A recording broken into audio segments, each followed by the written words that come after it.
Just how many stamps does a person need? If you've ever wondered how exactly people are using their stamp collections, hopefully we'll be able to answer your question today. Hey everyone, it's Niko from Yoseka, and today we're talking all about stamps. Recently, it feels like every stationery store has like this huge stamp section, and it can kind of feel like an intimidating hobby to get into. So today we're gonna dive into 3 main uses for stamps and also go over some of the best ink pads to use for each type.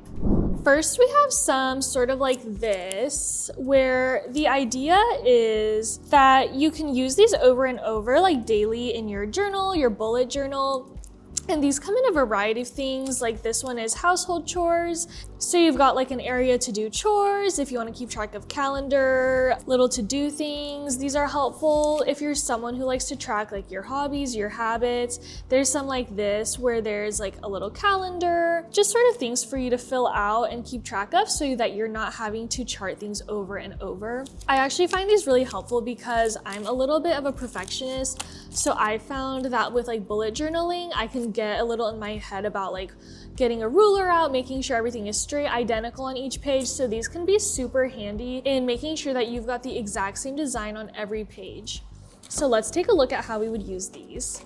So one way that you might use these is sort of in a bullet journal like this. So here you can see we've used these BGM clear stamps, and these are actually super handy because they're really easy to store because they're so flat, they're clear, and all you need to use these is gonna be a clear mounting block, just like this one. It's a little hard to see, but basically the idea with these is that you get this sheet that has a bunch of designs on it, and you can peel them and put them onto this acrylic block, and you're able to see through the block where exactly you're stamping and kind of interchange them. Usually for these, people will tend to grab a darker colored ink. For example, we have like these Shachihara inks. These are really great because these are oil-based, so if you're writing over them with like highlighters, fountain pen ink, normal just writing over them, these are really smudge-proof and dark, so they'll make a great contrast in your journal and you don't have to worry about smudging or anything like that.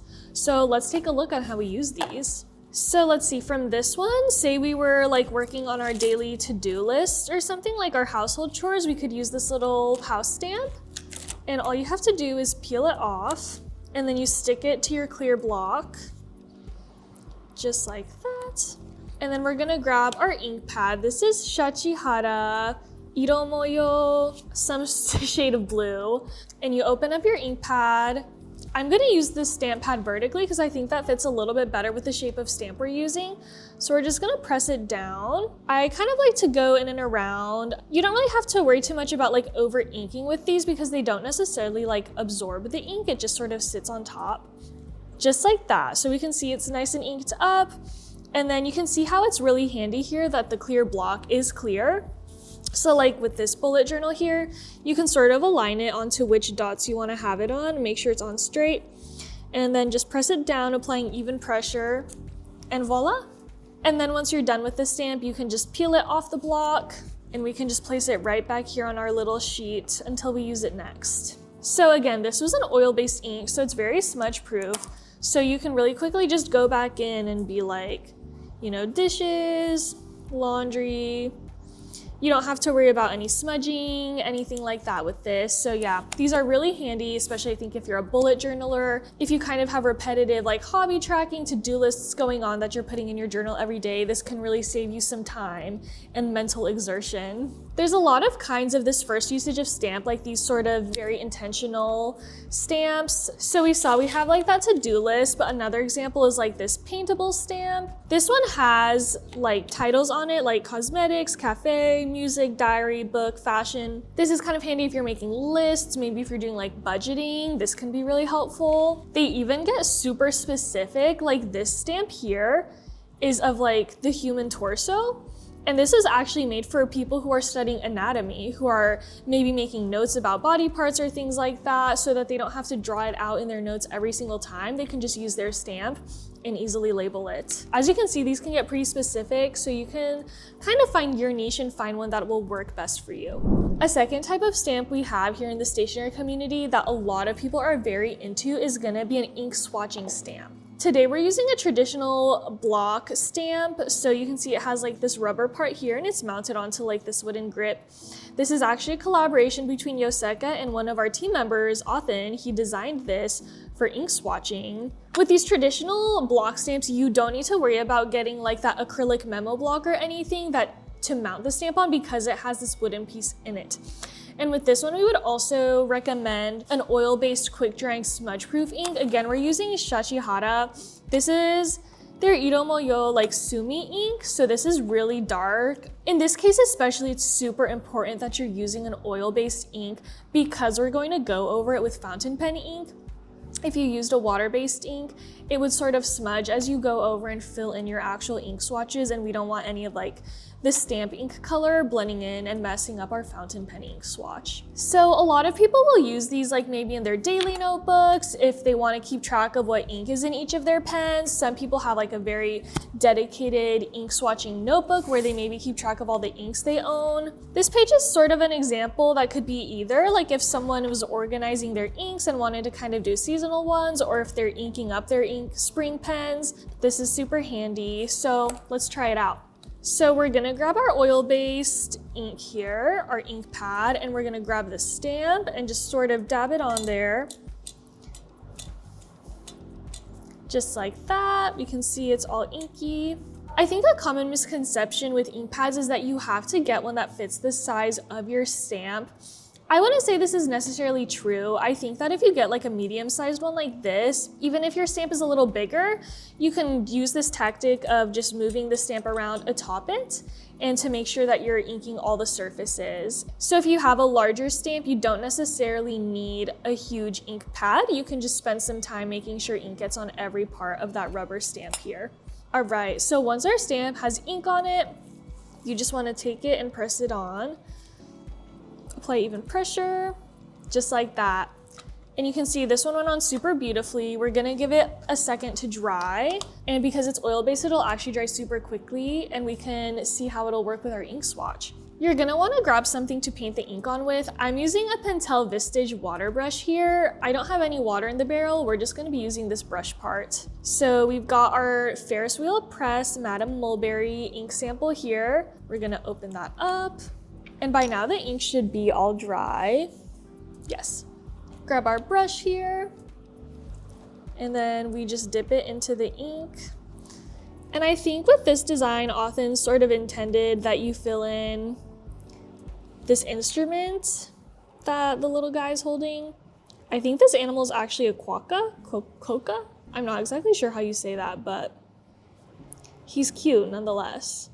So just sort of fill that in. Just like that. So this is a really great way to keep track of your inks, make sure you know what ink is in each of your pens. A lot of people will label their swatches just like I've done here with like the brand, the color name, if it's dual shading, scented, glitter, you know, all of those things. But yeah, this is a super handy and cute way to keep track of all your inks.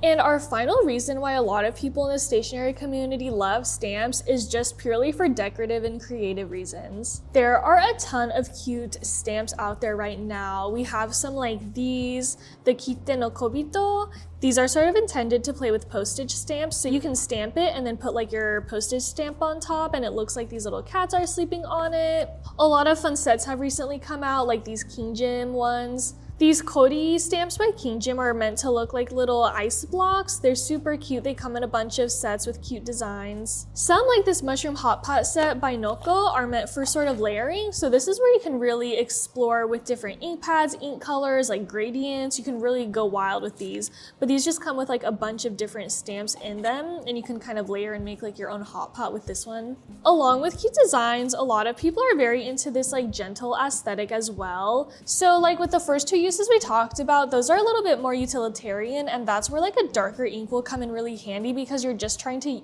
see the stamped outline. But with these decorative stamps, you can get really creative and sort of use lighter inks as well. Like with these two, I feel like we've seen a lot of people in the community using like more pastel colors, just sort of like more light layering can be done with these. Recently, we've also seen a bunch of pre-inked stamps, sort of like this Korore one here. So these make for very easy borders, and they're pre-inked, which makes it super handy. You don't need an ink pad or anything additional to use these. People will use these like on the edge of their journal and calendars, just sort of like cute memento bordering as an alternative to washi tape.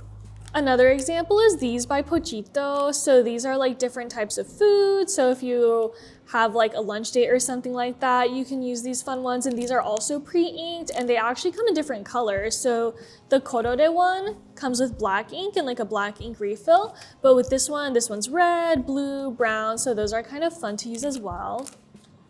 We've also seen an increase of ones that sort of play with other items, like we saw with that Kite no Kobito stamp. It plays with postage stamps. This one by Sunstar is like 3 layers of animals, and these are meant to sort of align with like your planner, your monthly planner, and it kind of just looks like cute little animals are peeking out, and we can see that just like this. So they have little helpful guiding lines on them so you can tell and make sure they're on the line, but yeah, these are super cute as well. So with these pre-inked stamps, I'll show you with this Sunstar one. This is the 3-in-1 layered animal, and these are like little eels, I think, I wanna say.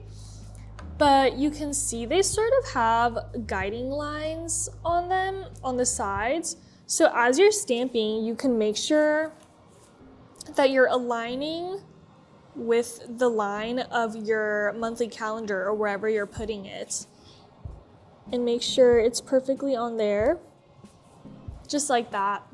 So these are super cute, and I think they're also a good alternative to like monthly planner stickers as well. You can sort of reuse these for quite a while. For these more aesthetic flowery ones, these are by MU, and I think that they have a really beautiful, like gentle aesthetic. They're very into like pastels, lighter colors.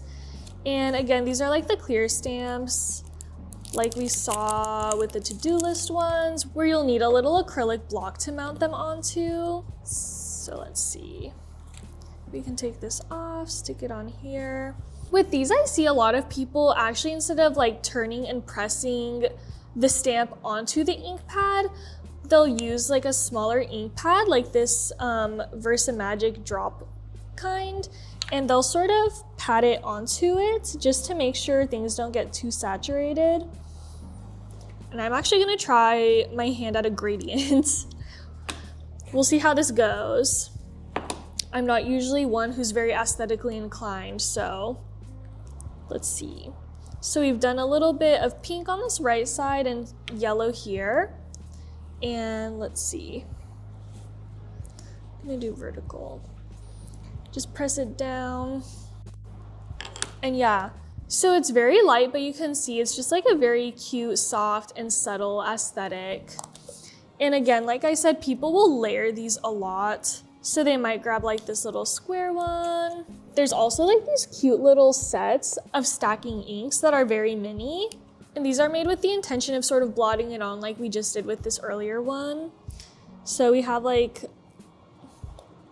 I feel like I'm getting into this gradient thing.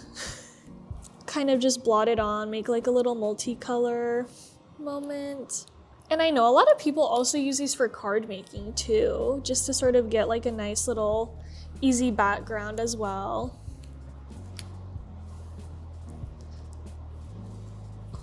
I'll be abstract, we'll do diagonal. Cute. So you can see that sort of blotting it on top of the stamp makes for like a really beautiful gradient as well. And people will often sort of make like a nice background with these pastel-y colors, and then they'll grab a more forward motif, like maybe a flower or something like that. And again, I don't really do this very often, so I'm just sort of going off inspiration I've seen online of like stationery people I follow. But we're gonna grab like this darker blue color now. You can see it's on there.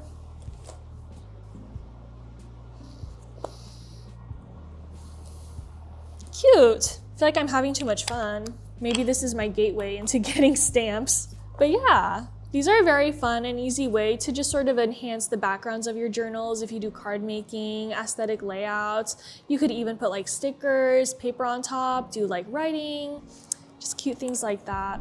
So as we sort of explore today, the stationery community is using stamps for all sorts of things. I hope this video was able to sort of guide you a little bit. If you're a beginner to stamps, I would say that pre-inked stamps are a great way to start.